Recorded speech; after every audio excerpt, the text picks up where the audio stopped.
The spider bite or the red spot is a modern urban legend that emerged in England during the 1970s. The legend features a young woman from a frigid, northern location, England, New York City, etc., who is on vacation abroad in a warm southern location, Mexico, etc. While sunbathing on the beach, she is bitten on the cheek by a spider.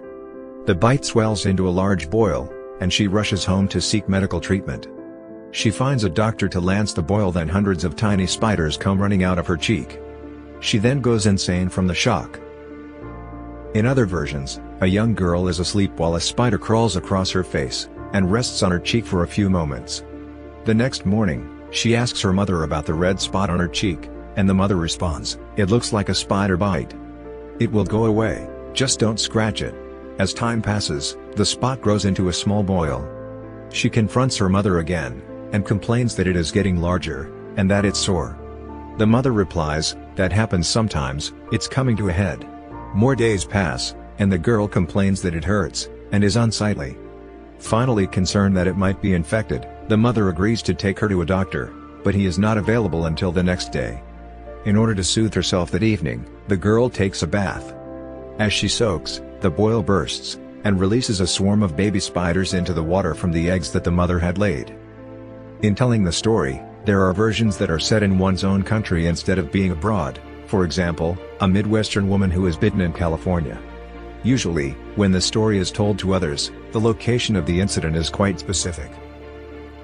The legend of the spider bite emerged as a modern legend in Europe in the late 1970s, but it echoes earlier manifestations of the bosom serpent story type, where all types of creatures enter the body, and sometimes reproduce there.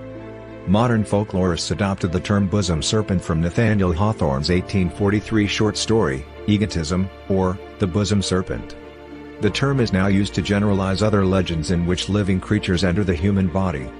In bosom serpent-type legends, the creatures usually have to be removed surgically, but sometimes they depart on their own, or even burst from the skin. This urban legend provides a social commentary about the perception of the people who consider southern locales to be less clean and more dangerous than their own home turf. Spiders are loathed by many people, but venomous, hairy, or especially large spiders make frequent appearances in legends.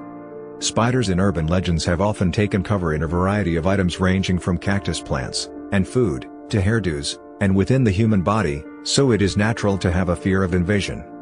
Bengta F. Klintberg's work in urban legends elaborates and explains that as a consequence of the absence of spiders in the modern urban environment, they have now assumed mythical proportions in our narrative tradition. Analysts have also suggested that bosom serpent legends may represent pregnancy fears or fantasies.